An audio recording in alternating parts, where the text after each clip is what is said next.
రాజు ఏమాత్రం ప్రమాదపడినా ఇంకా ఇటువంటి ఎన్నో రకాల వాళ్ళు పుడతారు. అందుచేత రాజు ప్రజాహితంలో విశేషంగా ప్రవర్తించాలి. క్షత్రియుడు ఏమాత్రం ప్రమాదపడినా మహాదోషం కలుగుతుంది. ప్రజా సంకరానికి కారకులైనటువంటి అధర్మపరులు పెరిగిపోతారు.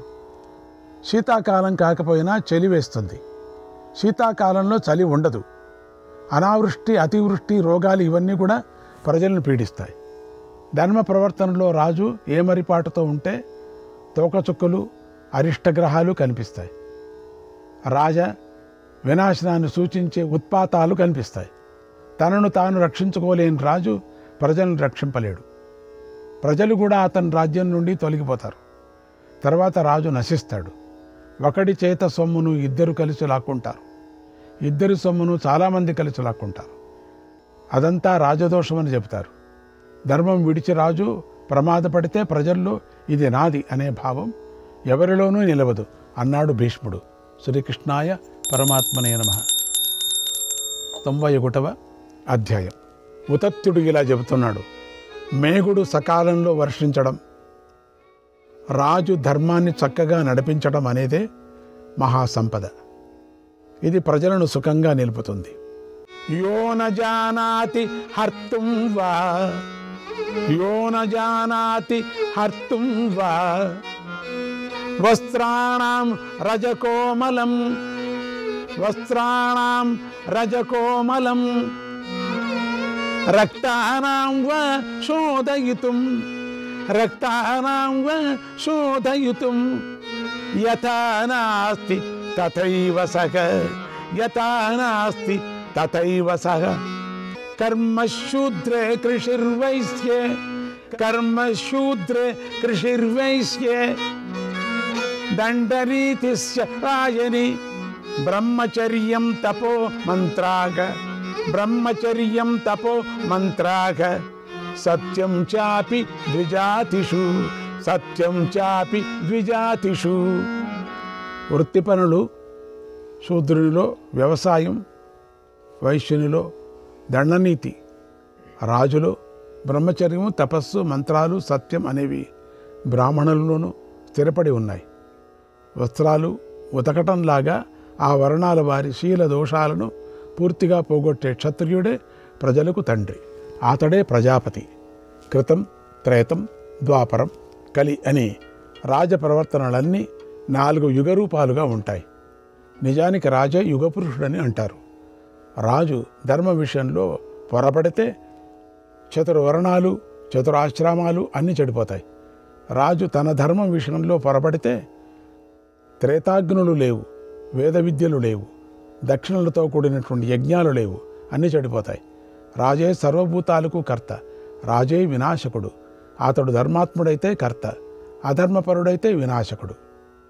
రాజు ప్రమాదపడితే రాజు భార్యలు, పుత్రులు, బంధువులు, స్నేహితులు అంతా కట్టకట్టుకొని ఎడవలసి వస్తుంది. రాజు అధర్మపరుడైతే ఏనుగులు, గుర్రాలు, ఆవులు, ఒంటెలు, కంచరగాడిదలు, గాడిదలు ఇటువంటి జంతువులన్నీ దుఃఖిస్తాయి. మాందాత దుర్బలుడైన వారి రక్షణ కోసమే బలవంతుడైన రాజును విధాత సృష్టించాడు. బలమంతా ప్రతిష్ఠితమై ఉన్న రాజు దుర్బలుడైతే ఆ అనర్థం చాలా ఎక్కువగా ఉంటుంది. రాజు అధర్మపరుడైతే దుర్బల ప్రాణులను రక్షించేవారు, వారి బంధువులు మొదలైన వారు ఎంతో దుఃఖిస్తారు. దుర్బలుడి కన్ను మహర్షి కన్ను, పాము కన్ను, ఈ 3 సహించరానివి. అందుచేత దుర్బలుడి దగ్గరకు చేరకు నాయన. బలహీనులు అవమానపడకుండా చూసుకుంటూ ఉండాలి. బంధు సహితంగా నిన్ను దుర్బలుల కళ్ళు మాడిచివేయకుండా ఉండుగాక. దుర్బలుడి వలన మాడిపోయిన వాని కులంలో ఏమీ మెలవదు, అది వేళ్లతో సహా దహించి వేస్తుంది. అందుచేత దుర్బలుడిని చేరకు. రాజ్యంలో దుర్బలుడు లేకుండా చెయ్యి. బలవంతుడి కంటే దుర్బలుడే ఎక్కువ. వాడి బలం వాయుదేవుడి బలం వంటిది. వాడి బలంతో దగ్ధమైనది ఏదీ మిగలదు. అవమానం పొంది దెబ్బతిన్నవాడు మొరపెట్టుకున్న రక్షకుడు ఆదుకోకపోతే వాడు చేయరాని చేస్తాడు. అప్పుడు ఆ దండం రాజును చంపేస్తుంది. అందుచేత రణంలో నిలిచిన వీరునిలాగా దుర్బలుడిని తినేయకు. అగ్ని తనకు ఆశ్రయం ఇచ్చిన కట్టెను కాల్చివేస్తుంది. అలాగే నిన్ను దుర్బలరు చూపులు కాల్చివేయకుండు కాక. యాని మిథ్యాభి శస్తానాం పతంత్య శ్రూణిరోధతాం పతంత్య శ్రూణిరోధతాం తాని పుత్రాన్ పశూన్ ఘ్నంతి తాని పుత్రాన్ పశూన్ ఘ్నంతి తేషాం మిథ్యాభి సంశనాత్. తప్పుడు శిక్షను పొంది ఏడ్చే వారి కన్నీరు ఏడిపించిన వారి పుత్రులకు పశువులను చంపుతుంది. దీనికి కారణం ఈ తప్పుడు శిక్ష. తాను చేసిన పాపం తన పట్ల లభింపకపోతే పుత్రుల మీదనో మనుమల మీదనో మునిమనుముల మీదనో ఫలిస్తుంది. అబలుడు చంపబడుతూ రక్షకుడిని పొందలేకపోయినప్పుడు దైవకృతంగా దారుణ దండం ఆ చంపేవాని మీద పడుతుంది. యోగ్యులైన జానపదులు బ్రాహ్మణులలాగా బిచ్చమెత్తితే అటువంటి వారు వెంటనే భిక్షక రూపంలో రాజును చంపుతారు. అంటే నిరపరాధులను తీర్మానం ఇస్తారు కదా, నిరపరాధులకి మరణశిక్షణ అని చెప్పి. వాళ్ళందరికీ కూడా ఎవరు శిక్షిస్తారో ఆ శిక్ష చేసేవాడికి కూడా ఆ పాపం ఉంది అన్నారు నిరపరాధులకి. అందుకని జాగ్రత్తగా అపరాధాన్ని కనిపెట్టాల. అంతే, ఎన్నేళ్ళైనా పర్వాలేదు, ఆజీవంగా వాడు ఉండి చచ్చిపోయినా పర్వాలేదు, కానీ తప్పు శిక్ష మాత్రం ఇవ్వకూడదు. అది జ్ఞాపకం పెట్టుకోండి. తన రాజ్యంలో చాలామంది ఉద్యోగులు అవినీతి పరులే ప్రవర్తిస్తుంటే అది రాజు యొక్క పాపమే అవుతుంది. కుయుక్తులతో కానీ కామంతో కానీ అర్థం కోసం కానీ రాజు ధనం గ్రహిస్తే దాన్ని మళ్ళీ ఇమ్మని వారు జాలిగా అడుగుతూ చనిపోతే పాపం. అది నిజంగా రాజుకు చావే అవుతుంది. ఒక పెద్ద వృక్షం మెలుస్తుంది, పెరుగుతుంది. దాన్ని ఎన్నో ప్రాణులు ఆశ్రయించుంటాయి.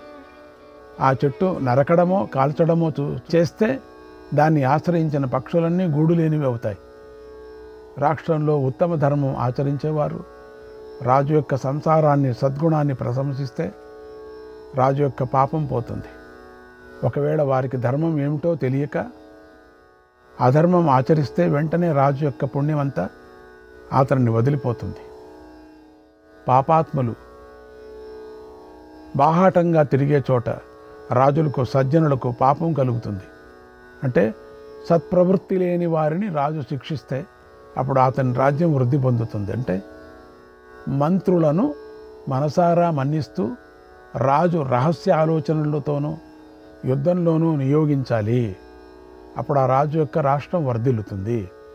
అతడు చిరకాలం సర్వభూమిని అనుభవిస్తాడు. మంచి పనిని చక్కని మాటను తెలుసుకొని అటువంటి వాటిని రాజు పూజిస్తే ఉత్తమ పుణ్యాన్ని ధర్మాన్ని పొందుతాడు. సంవిభజ్య యదా భుంక్తే సంవిభజ్య యదా భుంక్తే నామాత్యా నవమన్యతే నామాత్యా నవమన్యతే నిఘంతి బలినం దృప్తం నిఘంతి బలినం దృప్తం సరాజ్ఞో ధర్మ ఉచ్యతే సరాజ్ఞో ధర్మ ఉచ్యతే. పంచుకొని తినడం, మంత్రులను అవమానింపకపోవడం, గర్వం గల బలవంతుని చంపడం అనేవి రాజధర్మాలు. వాక్కుతో చేష్టలతో అందరినీ రక్షిస్తూ కొడుకును కూడా సహింపకపోవడం రాజధర్మమని చెప్పబడుతుంది. బలహీనులైన నరులకు తనకు ఉన్న దానిని పంచి ఇస్తూ వారిని బలవంతులను చేయడం రాజధర్మం అని చెప్పబడుతుంది. రాష్ట్రాన్ని రక్షించడం, దోపిడీ దొంగలను వెళ్ళగొట్టడం, యుద్ధంలో జయించడం రాజధర్మం అని చెప్పబడుతుంది. క్రియతో కానీ మాటతో కానీ పాపం చేస్తే వాడు తనకు ఇష్టుడైన శిక్ష విధిస్తే అది రాజధర్మం అనిపించుకుంటుంది. వైశ్యులను కన్నబిడ్డలలాగా రక్షించి మర్యాద భంగం చేయకపోతే అది రాజధర్మం అనిపించుకుంటుంది. రాగద్వేషాలు విడిచి శ్రద్ధతో బాగా దక్షిణలు ఇచ్చి యజ్ఞాలు చేస్తే అది రాజధర్మం అవుతుంది. దీనులు అనాథులు, వృద్ధులు వీరి కన్నీరు తుడిచి ఆనందం కలిగిస్తే అది రాజధర్మం అనిపించుకుంటుంది. అంతకన్నా వేరే లేదు.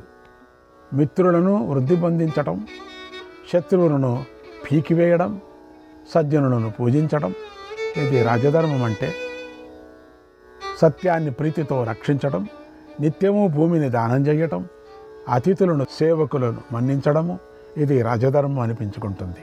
నిగ్రహానుగ్రహౌ చోభౌ నిగ్రహానుగ్రహౌ చోభౌ యత్ర స్యాతాం ప్రతిష్ఠితౌ యత్ర స్యాతాం ప్రతిష్ఠితౌ అస్మిన్ లోకే పరే చైవ అస్మిన్ లోకే పరే చైవ రాజా స ప్రాప్నోతే ఫలం రాజా స ప్రాప్నోతే ఫలం. నిగ్రహం, అనుగ్రహం రెండు ఎవరిలో నిలిచి ఉంటాయో ఆ రాజు ఇహపరాలు రెండింటా సత్ఫలం పొందుతాడు.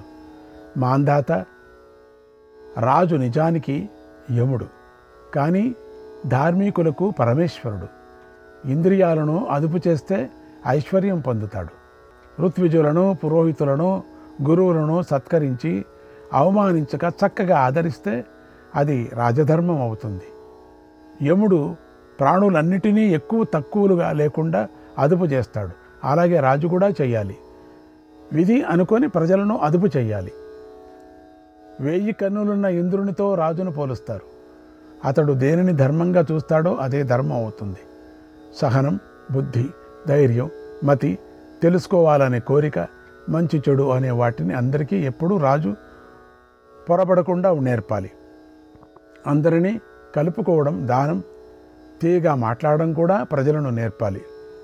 పౌరులను, జానపదులను సుఖానికి లోటు లేకుండా రక్షించాలి. అసమర్థుడైన రాజు ఎన్నడూ ప్రజలను రక్షింపలేడు. రాజ్యభారం చాలా గొప్పది. రాజ్యం చేయడం చాలా కష్టం. దండనీతి తెలిసిన వాడు, ప్రాజ్ఞుడు, శూరుడు అయిన రాజే రక్షింపగలడు. దండించడం తెలియని వానికి,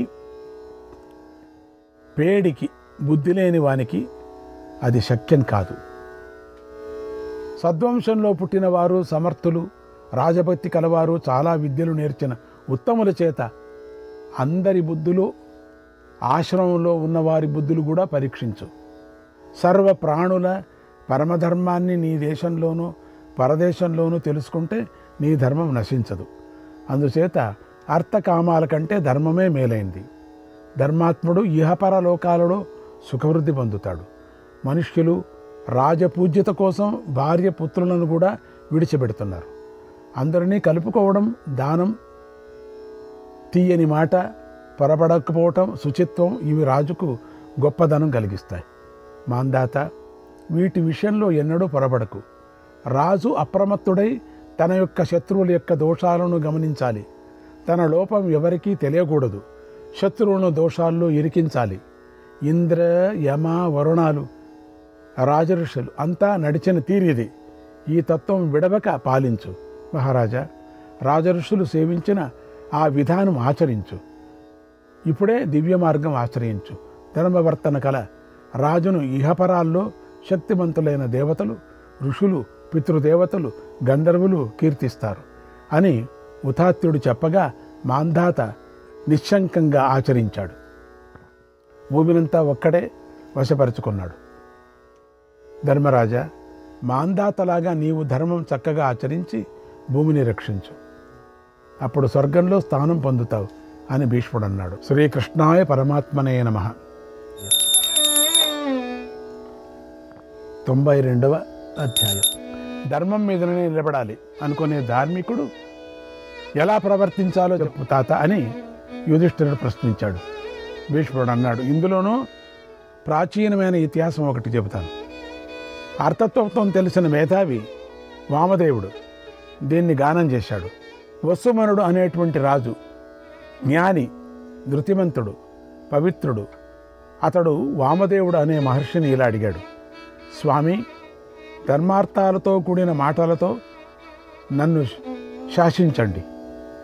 ఎటువంటి ప్రవర్తన ఉంటే నా ధర్మం నుండి తొలగకుండా ఉంటానో చెప్పండి అన్నాడు. అప్పుడు వసుమనుడితో వసుదేవ మహర్షి వామదేవ మహర్షి ఇలా అన్నాడు. వామదేవుడు, ధర్మమే వాను వర్తస్వ, ధర్మమే వాను వర్తస్వ, న ధర్మాద్విద్యతే పరం, న ధర్మాద్విద్యతే పరం, ధర్మే స్థితా హి రాజానః, ధర్మే స్థితా హి రాజానః, జయంతి పృథివీమిమాం, జయంతి పృథివీమిమాం. ధర్మాన్ని అనుసరించు, ధర్మాన్నే మించినది ఏదీ లేదు. ధర్మం మీద నిలిచిన రాజులు ఈ భూమిని జయిస్తారు.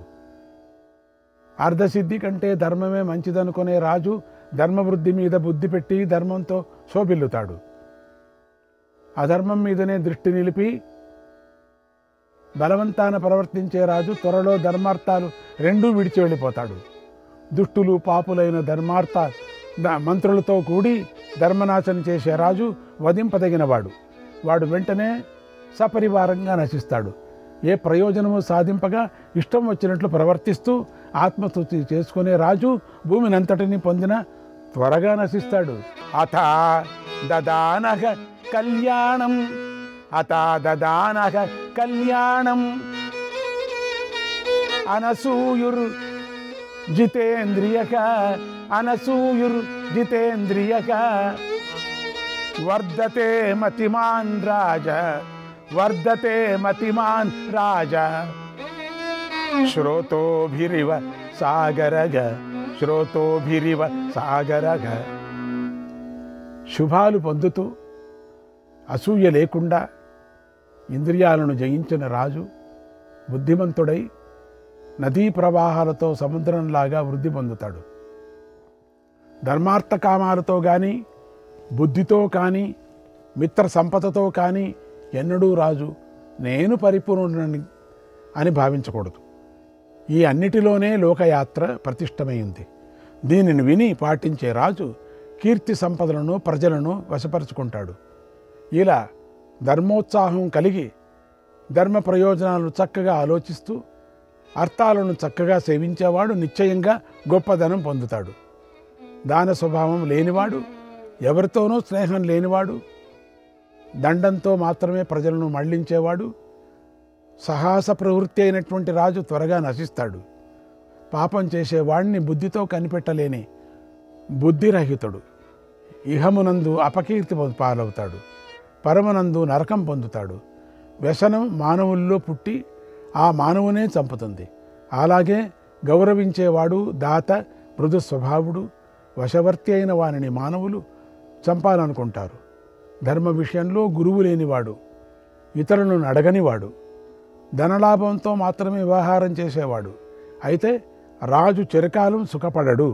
గురు ప్రధాను ధర్మేషు, గురు ప్రధాను ధర్మేషు, స్వయమర్థానవేక్షిత, స్వయమర్థానవేక్షిత, ధర్మ ప్రధానో లాభేషు, ధర్మ ప్రధానో లాభేషు, సచిరం సుఖమశ్నుతే, సచిరం సుఖమశ్నుతే. ధర్మ విషయంలో గురువును మంత్రిని అడిగి తెలుసుకునేవాడు, స్వయంగా అన్ని పనులు పరిశీలించేవాడు, లాభాలలో ధర్మమే ప్రధానంగా గలవాడు. ఇటువంటి రాజు చిరకాలం సుఖపడతాడు అన్నాడు వామదేవుడు. శ్రీకృష్ణాయ పరమాత్మనే నమః.